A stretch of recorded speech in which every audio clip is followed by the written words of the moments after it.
December 24th, 1944, Camp McCoy, Wisconsin. The snow fell in thick, relentless sheets across the frozen landscape, each flake catching the brilliant electric light that blazed from every window of Barracks Building C3.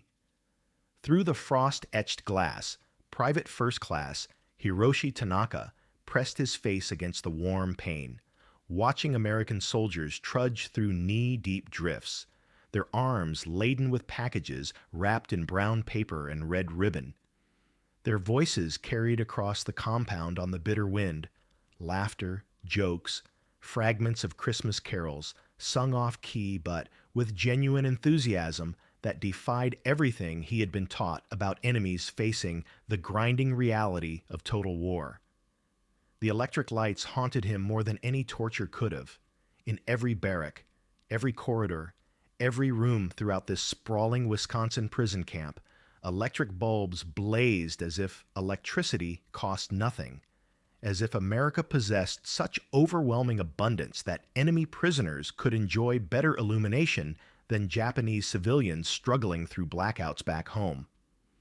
Back home, where his wife Keiko rationed candles like precious gems, and his children bent over school books by flickering lamplight when fuel could be found at all. Here, in this land of his enemies, captured Japanese soldiers enjoyed endless electricity, while American guards casually complained about burnt-out bulbs being replaced within hours of failure. Tanaka spread his palm against the heated glass, feeling the steady warmth generated by central heating systems that had maintained comfortable temperatures throughout Wisconsin's brutal winter. The radiators hissed and clicked through the long nights, providing constant warmth that had prevented a single case of frostbite among the nearly 3,000 Japanese prisoners housed within Camp McCoy's wire perimeter. In the volcanic caves of Guadalcanal, where he had been captured 18 months earlier during the final American assault, enemy bombs had driven his unit so deep underground that men died from exposure wearing tropical uniforms in monsoon rains. Here, those same enemies provided winter coats, wool blankets, waterproof boots, and heated buildings that surpassed the comfort enjoyed by Japanese officers in their finest quarters. From the adjacent compound drifted the sound of singing, German prisoners of war rehearsing Christmas carols in four-part harmony, their voices rising with confidence through the winter air. They sang not dirges of defeat, but celebrations of hope, expressions of joy rather than shame, anticipation rather than mourning for their circumstances.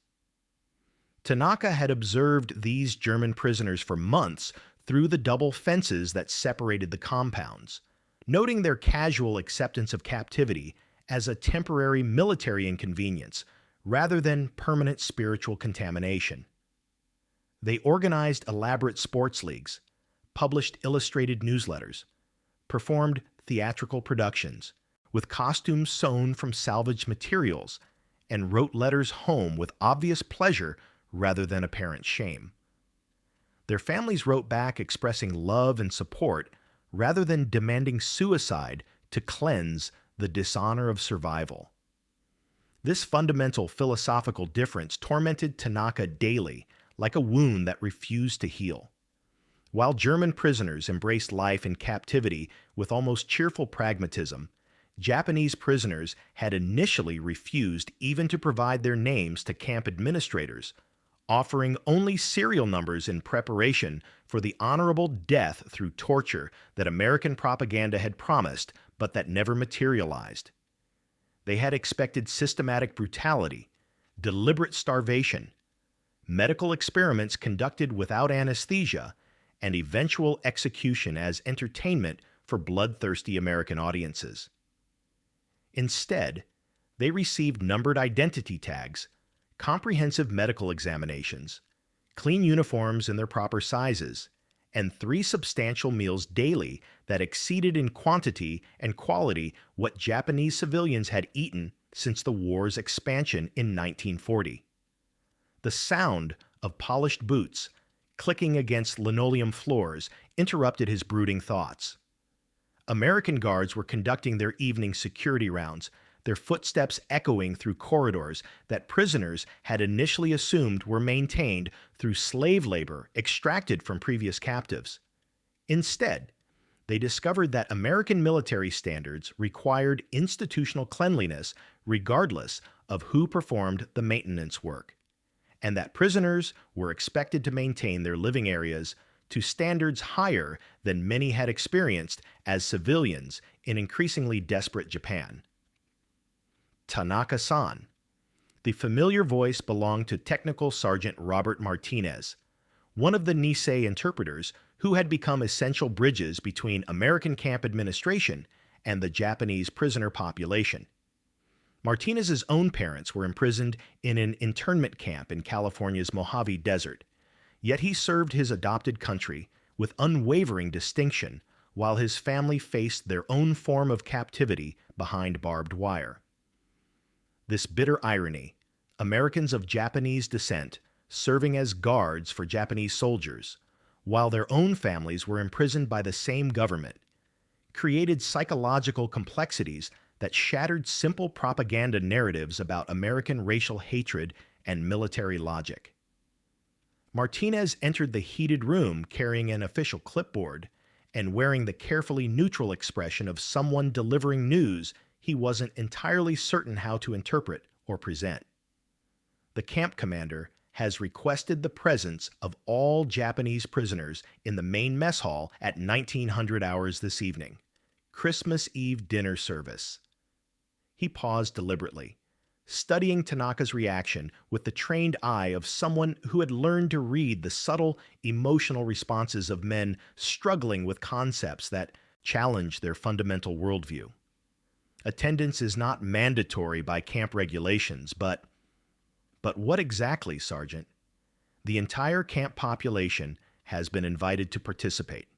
German prisoners, Italian prisoners, Japanese prisoners. Same meal service, same seating arrangements, same tables. Martinez's voice carried a genuine puzzlement that perfectly matched Tanaka's growing confusion. Some of the American guards volunteered to work tonight instead of taking Christmas leave with their own families.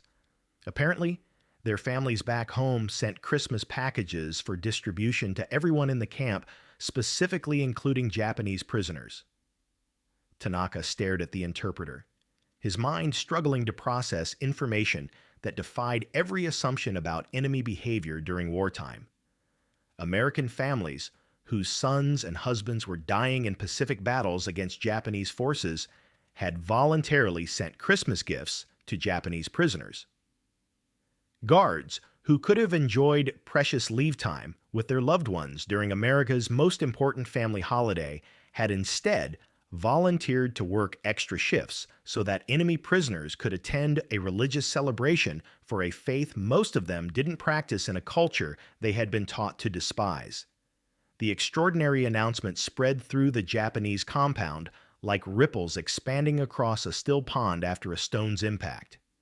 In each barrack, men gathered in small, intense groups, speaking in hushed, urgent tones about the implications of this unprecedented invitation. Some interpreted it as an elaborate trap, a sophisticated form of psychological manipulation designed to weaken their spiritual resolve and make them compliant tools of American propaganda. Others viewed it as conclusive evidence of American weakness, a society too soft and morally confused to properly hate its enemies even while engaged in total war. A few dared to suggest it might represent genuine kindness, a possibility so threatening to their carefully constructed worldview that it couldn't be voiced above careful whispers. Private Yoshiro Yamamoto, captured on Saipan 6 months earlier during the final suicidal Japanese defense of that strategic island, had emerged as the most vocal advocate for maintaining traditional resistance to what he termed American spiritual corruption. "They seek to make us forget our shame through comfort," he told the group assembled in his section of the barrack, his voice carrying the authority of someone who had witnessed American brutality firsthand. "This is how Americans wage war against the Japanese spirit, not through honest torture, which would only strengthen our resolve and confirm our moral superiority, but through corrupting comfort that transforms proud warriors into grateful women. Yet Yamamoto's own voice had begun carrying less conviction than it had possessed during earlier months of captivity. The daily reality of American treatment had gradually worn down his ideological certainty like persistent water wearing away the hardest stone. The camp hospital, where Japanese prisoners received medical care identical to that provided to American soldiers, complete with X-ray examinations, surgical procedures, and adequate supplies of the miraculous new drug called penicillin. The camp library, stocked with books in Japanese alongside English texts, where prisoners could read uncensored American newspapers that reported battlefield defeats alongside victories with startling honesty.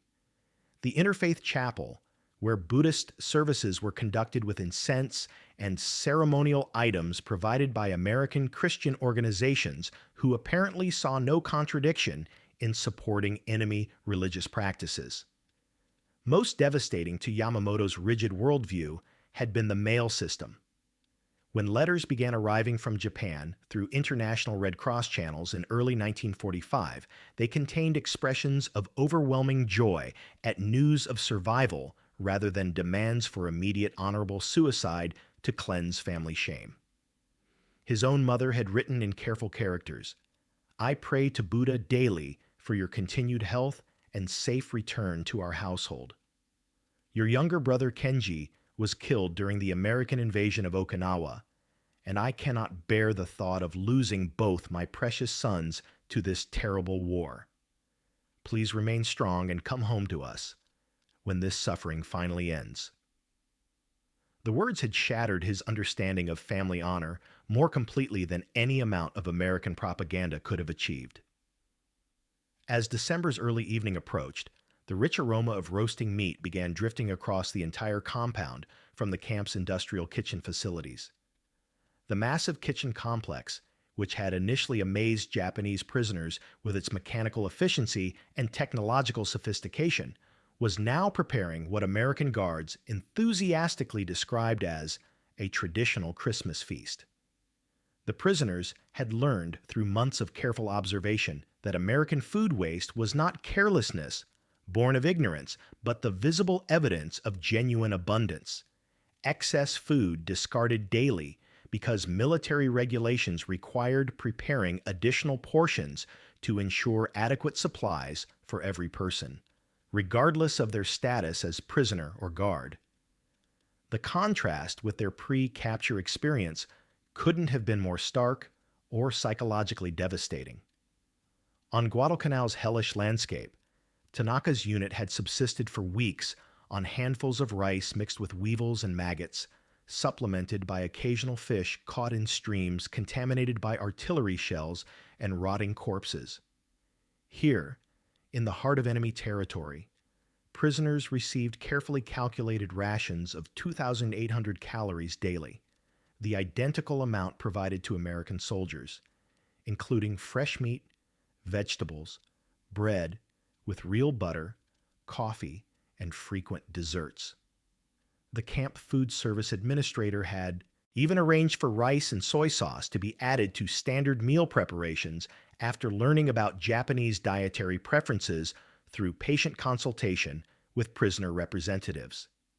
This accommodation, enemies voluntarily adjusting meal preparation for prisoner comfort and cultural familiarity, created a psychological crisis more devastating than any physical torture could have achieved.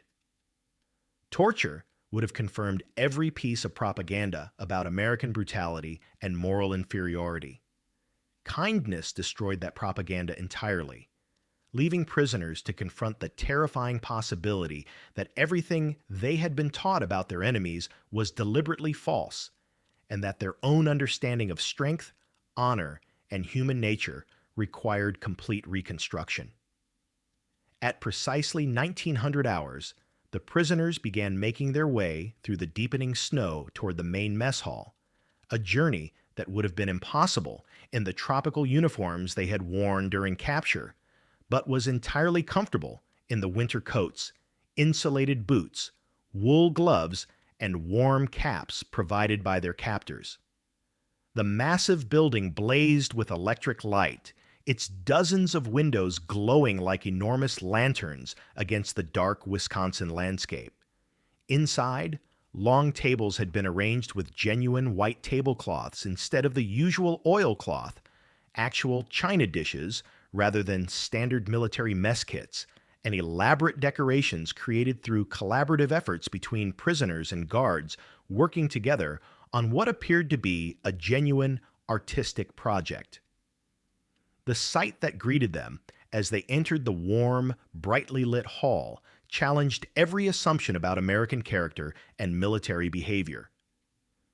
German prisoners sat alongside American guards at the same tables, sharing jokes and personal stories in broken English, supplemented by enthusiastic gestures. Italian prisoners were actively teaching American kitchen staff how to prepare traditional pasta dishes for incorporation into future meal rotations. At the head table, Colonel Harold Rogers, the camp's commanding officer, stood waiting to address the assembled group with an expression of serious dignity that suggested this was far more than routine military procedure. Colonel Rogers was a man who had received what he privately considered the most difficult order of his entire military career. Treat Japanese prisoners strictly according to Geneva Convention standards, regardless of how Japan was treating American prisoners in their custody. He knew with horrifying specificity what was happening in Japanese prison camps scattered across the Pacific. The Bataan Death March, where 15,000 American prisoners had been forced to march 65 miles without food or water in tropical heat, resulting in thousands of deaths from exhaustion, disease, and deliberate murder. The Burma Railway Construction Project, where 12,000 Allied prisoners had died building Japanese. Supply lines through systematic starvation, disease, and brutal working conditions. The documented pattern of systematic starvation, medical experimentation, and casual murder that would ultimately kill 27% of all Western prisoners held in Japanese custody, compared to just 4% of Allied prisoners who died in German and Italian camps. Yet despite his knowledge of these atrocities, despite receiving regular reports of American prisoners being tortured and murdered by Japanese forces, Rogers was required to provide humane treatment to men whose countrymen were systematically destroying American soldiers through deliberate cruelty. The speech he delivered that Christmas Eve would be remembered word for word by Japanese prisoners for the remainder of their lives. Tonight, we gather not as conquerors and conquered, but as human beings celebrating the universal hope for peace on earth and goodwill toward all men. You are prisoners of war, not by personal choice, but by the circumstances of military conflict. You are also human beings, deserving of fundamental dignity regardless of the uniforms you once wore or the flags you once served with honor, according to your understanding of duty. He paused deliberately, looking directly at the cluster of Japanese prisoners seated together at tables near the back of the hall, noting their obvious tension and uncertainty. Some of you may wonder why we choose to celebrate Christmas with those who were recently our enemies on distant battlefields. The answer is simple and reflects our deepest values, because our principles don't change based on who we're fighting or what they have done to us. We believe in human dignity, in mercy, in the possibility of redemption and lasting peace.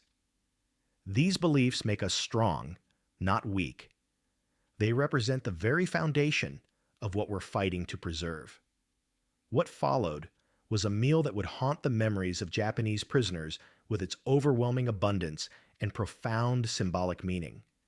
Roasted turkey and honey-glazed ham, quantities of meat that Japan hadn't seen since before the First World War's economic disruptions. Mashed potatoes with rich gravy, sage stuffing, cranberry sauce that sparkled like jewels, vegetables prepared in ways that showcased American agricultural abundance and culinary sophistication. For dessert, an array of pies, apple, pumpkin, and pecan, alongside cookies and candy that had been carefully rationed and saved for months to ensure adequate supplies for this special celebration. But the food itself, overwhelming as it was in both quantity and quality, became secondary to the extraordinary human interactions that unfolded throughout the evening like a carefully choreographed dance between former enemies. American guards served Japanese prisoners personally, carrying plates and refilling glasses with the same military courtesy and genuine attention they extended to German and Italian prisoners. Conversations began hesitantly, with Nisei interpreters facilitating exchanges between former enemies who gradually discovered shared interests in farming techniques, family traditions, and universal hopes for the future. Private Tanaka found himself seated directly across from Corporal James Sullivan, a farmer from Iowa, whose younger brother had been killed in the Philippines during the early Japanese victories of 1942. Instead of the hatred or barely controlled anger that Tanaka expected, Sullivan expressed genuine curiosity about Japanese culture, asking detailed questions about rice cultivation techniques, family structures, and traditional festivals through a combination of halting English, basic Japanese phrases he had learned from other prisoners, and elaborate gestures that somehow conveyed meaning across the barriers of language and recent enmity. "Your family?" Sullivan asked gently, showing a worn photograph of his own wife and two young children taken in front of a white farmhouse surrounded by endless cornfields. "You have family waiting for you?" Tanaka nodded slowly, pulling from his shirt pocket a treasured photograph of Keiko and their two young children, taken during happier times before the war when such luxuries were still possible for ordinary Japanese families.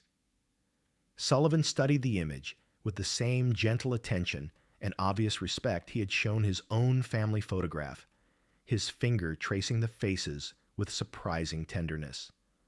"Beautiful family," Sullivan said simply, his voice carrying genuine warmth. "You must miss them terribly. I think about mine every day." The acknowledgement, so simple and profoundly human, cut through 18 months of carefully maintained emotional barriers like a sword through silk. Tanaka felt his eyes fill with tears he had forbidden himself to shed since the moment of his capture. Tears that represented not just personal grief, but the complete collapse of everything he had been taught about American character and the nature of strength in warfare. The crying began then, not just for Tanaka, but spreading like wildfire throughout the hall as dozens of Japanese prisoners experienced simultaneous psychological breakdown in the face of American kindness that defied every assumption about enemy behavior. These were not tears of joy or gratitude, but tears of complete psychological disruption and worldview collapse. Japanese prisoners had spent months preparing themselves mentally for torture, degradation, medical experimentation, and eventual execution. They had steeled themselves against the brutality that would have confirmed their cultural superiority and allowed them to maintain their sense of moral righteousness even in defeat. Instead, they encountered kindness so profound and unexpected that it shattered their understanding of strength, honor, and human nature itself, leaving them emotionally defenseless against the radical possibility that their enemies might be morally superior to themselves. Technical Sergeant Martinez moved systematically among the tables, checking on Japanese prisoners and explaining to concerned American guards that the widespread crying was not distress or physical discomfort, but psychological transformation of the most fundamental kind. They were taught from childhood that surrender meant inevitable torture and death, he explained to Colonel Rogers, who was observing the scene with obvious concern for prisoner welfare. They've been waiting 18 months to die according to their understanding of honorable conduct. Tonight, they're beginning to realize they might actually survive this war, and more than that, they might return home to families who want them alive rather than preferring them dead as heroes. The gift exchange ceremony began after the main dinner service concluded, an event so surreal and unprecedented that many Japanese prisoners would later describe it in letters home as dreamlike or hallucinatory. American families from across the Midwest, whose sons and husbands were fighting and dying in Pacific battles against Japanese forces, had voluntarily sent Christmas packages specifically designated for Japanese prisoners. Each carefully wrapped package contained cigarettes, candy, toiletries, warm socks, and hand-knitted scarves created by American women who had taken time from their own family preparations to create gifts for enemy soldiers. The packages came with handwritten cards, many written by children in careful script, expressing hope for peace and the prisoners' safe return to their own families. One card, received by Private Yamamoto with trembling hands, read in a child's careful handwriting, "Dear Japanese soldier, my daddy is fighting somewhere in the Pacific Ocean, but Mommy says you probably have a family too who misses you very much. I hope you can go home soon to see them, and this terrible war can end so everyone can be happy again. Merry Christmas, and God bless you. Love, Betty Morrison, age 8." The message, written by a child whose father was risking his life fighting Japanese forces, conveyed a concept so foreign to Japanese military culture that Yamamoto stared at it for several minutes in complete silence before showing it to other prisoners with shaking hands. The psychological impact of these messages rippled through the assembled Japanese prisoners like concentric circles expanding from a stone thrown into still water. American children, whose fathers were engaged in mortal combat with Japanese soldiers, had been taught by their society to see enemies as human beings, deserving of compassion and hope for redemption. This fundamental difference in how the two societies prepared their citizens for war revealed a moral confidence and spiritual strength that Japanese prisoners had never encountered or imagined possible. As the evening progressed beyond the formal dinner service, some Japanese prisoners hesitantly accepted invitations to attend Christmas services in the camp's interfaith chapel. The services themselves became another source of profound psychological disruption and spiritual challenge.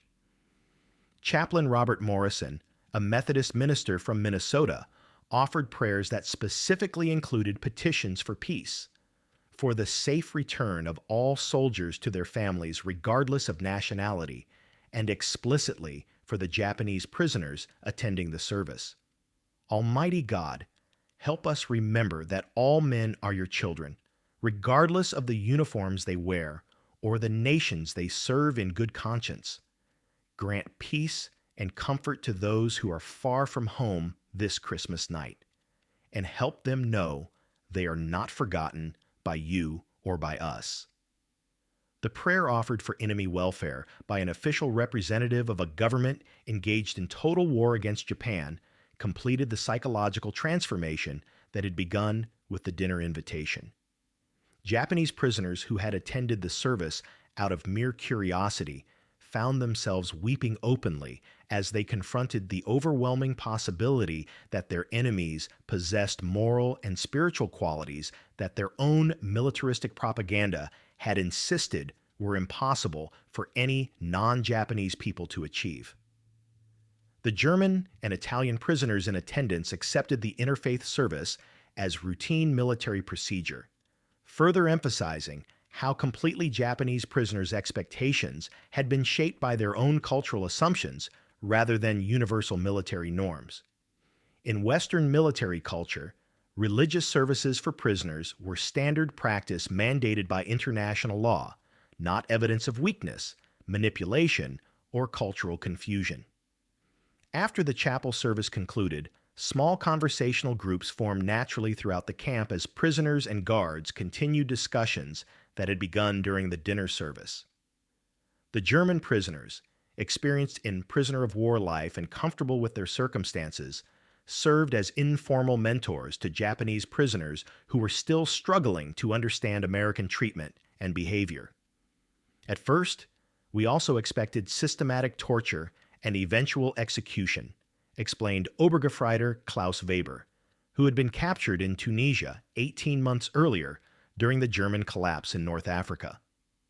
We thought Americans were soft and weak because they insisted on following Geneva Convention rules even when fighting us. But we learned through experience that genuine strength doesn't require cruelty to maintain itself. They are strong enough to be kind to enemies without fearing it will undermine their ultimate victory. Weber's words encapsulated a revolutionary concept that would take Japanese prisoners many months to fully process and integrate into their understanding of human nature. American strength didn't require systematic brutality precisely because it was genuine strength rather than the brittle facade that required constant reinforcement through dominance, fear, and cruelty. The United States was so confident in its fundamental values and ultimate capabilities that it could afford to treat enemies humanely without any fear of appearing weak or inviting further aggression. This confidence extended to information control as well as prisoner treatment. Japanese prisoners had complete access to American newspapers and magazines in the camp library, publications that routinely reported American military defeats alongside victories, criticized government policies and military leadership, and maintained the kind of press freedom that was completely impossible in totalitarian Japan. The transparency, enemies voluntarily allowing completely honest reporting about their own failures and mistakes, contradicted every assumption about wartime information control and revealed a form of societal strength that Japanese prisoners had never imagined possible. As Christmas Eve slowly moved toward midnight, the last prisoners began returning to their heated barracks carrying gifts from American families and memories that would influence their understanding of human nature for the rest of their lives. The heating systems continued their gentle hissing throughout the night. The electric lights continued blazing without any concern for cost or conservation, and the elaborate meals planned for Christmas Day promised even greater abundance and celebration. But the most profound gift exchanged that evening wasn't material. It was the recognition of shared humanity that had been extended across all the barriers of war, race, ideology, and recent enmity. American soldiers and civilian families had looked at Japanese prisoners and seen not the demons of wartime propaganda, but human beings deserving of basic dignity, seasonal kindness, and hope for eventual redemption and peace. The transformation that occurred throughout that extraordinary Christmas Eve would continue developing during the remaining months of captivity. Japanese prisoners began studying English with genuine enthusiasm, learning American agricultural and industrial techniques, and developing personal relationships with guards and local farmers that would profoundly influence their post-war lives and careers. When they finally returned to devastated Japan in 1946, many would serve as crucial cultural bridges during the American occupation period. Their deep understanding of American character and values helping to rebuild Japan as a democratic ally, rather than simply a conquered territory administered through military force. The tears that flowed so freely in that Wisconsin mess hall on Christmas Eve 1944 weren't merely individual emotional releases, but symbolic representation of a broader transformation from bitter enemies to future allies and friends. The kindness shown by American families and soldiers that night planted seeds of understanding, respect, and even affection that would eventually grow into one of history's strongest, most durable, and most mutually beneficial international partnerships. Private Tanaka, lying on his comfortable mattress under warm blankets provided by his captors late that Christmas night, held Betty Morrison's carefully written card and thought about his own children waiting for him in war-torn Japan. For the first time since his capture on Guadalcanal, he allowed himself to believe he might actually see them again, not as a dishonored prisoner bringing eternal shame to his family name, but as a survivor carrying precious knowledge of a different way of thinking about strength, honor, human dignity, and the possibility of friendship even between former enemies.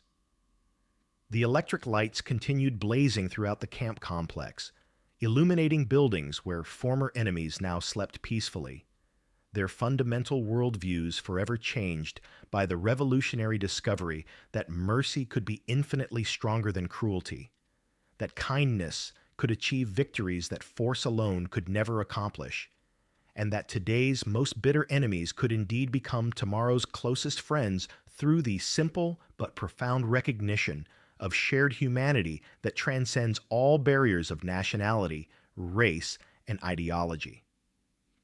Outside in the Wisconsin darkness, the snow continued falling steadily, covering the entire compound in pristine white that would eventually melt with spring's inevitable arrival, just as the hatred and mistrust between former enemy nations would eventually melt under the persistent warmth of human understanding. First kindled on that extraordinary Christmas Eve, when American abundance, kindness, and moral confidence conquered Japanese hearts far more completely and permanently than any military victory could ever have achieved. Weber's words encapsulated a concept that would take Japanese prisoners months to fully process. American strength didn't require brutality precisely because it was genuine strength, rather than the brittle facade that required constant reinforcement through dominance and cruelty. The United States was so confident in its values and capabilities that it could afford to treat enemies humanely without fear of appearing weak. This confidence extended to information as well as treatment. Japanese prisoners had access to American newspapers and magazines in the camp library, publications that reported American defeats alongside victories, criticized government policies, and maintained the kind of press freedom impossible in totalitarian Japan. The transparency, enemies allowing honest reporting about their own failures, contradicted every assumption about wartime information control. As Christmas Eve moved toward midnight, the last prisoners returned to their barracks carrying gifts from American families and memories that would haunt them for decades. The heating systems continued their gentle hissing, the electric lights blazed without concern for cost, and the meals, planned for Christmas Day, promised even greater abundance. But the most profound gift wasn't material. It was the recognition of humanity that had been extended across the barriers of war, race, and ideology. American soldiers and families had looked at Japanese prisoners and seen not demons from propaganda, but human beings deserving of basic dignity and seasonal kindness. The transformation that occurred that Christmas Eve would continue throughout the remaining months of captivity. Japanese prisoners began studying English, learning American farming techniques, and developing relationships with guards and local farmers that would influence their post-war lives. When they finally returned to Japan in 1946, many would serve as cultural bridges during the American occupation, their understanding of American character helping to rebuild Japan as a democratic ally rather than a conquered territory.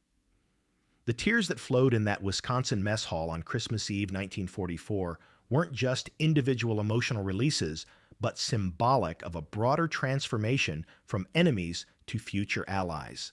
The kindness shown by American families and soldiers that night planted seeds of understanding that would eventually grow into one of history's strongest international partnerships. Private Tanaka, lying on his comfortable mattress under warm blankets that Christmas night, held Betty's card and thought about his own children. For the first time since capture, he allowed himself to believe he might see them again, not as a dishonored prisoner bringing shame to his family, but as a survivor carrying knowledge of a different way of thinking about strength, honor, and human dignity. The electric lights continued blazing throughout the camp, illuminating buildings where former enemies slept peacefully, their worldviews forever changed by the revolutionary discovery that mercy could be stronger than cruelty, that kindness could achieve what force could not, and that today's enemies could become tomorrow's friends through the simple recognition of shared humanity.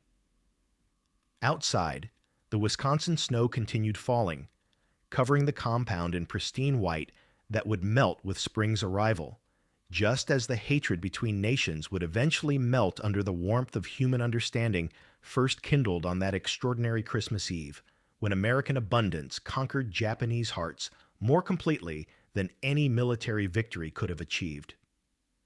The Christmas dinner at Camp McCoy represented more than seasonal celebration.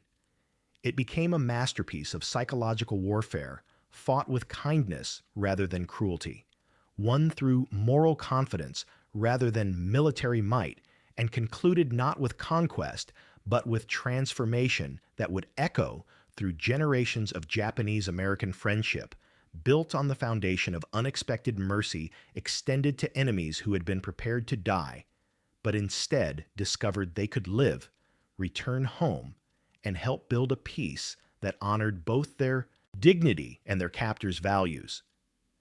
In years to come, when former prisoners became business leaders, teachers, and cultural ambassadors in post-war Japan, they would trace their transformation to that snowy Christmas Eve in Wisconsin, when American kindness proved more powerful than Japanese indoctrination, when enemy mercy defeated friendly propaganda, and when simple human decency achieved what military victory alone could never accomplish: the genuine conversion of hearts and minds that turned yesterday's attackers of Pearl Harbor into tomorrow's partners in democracy.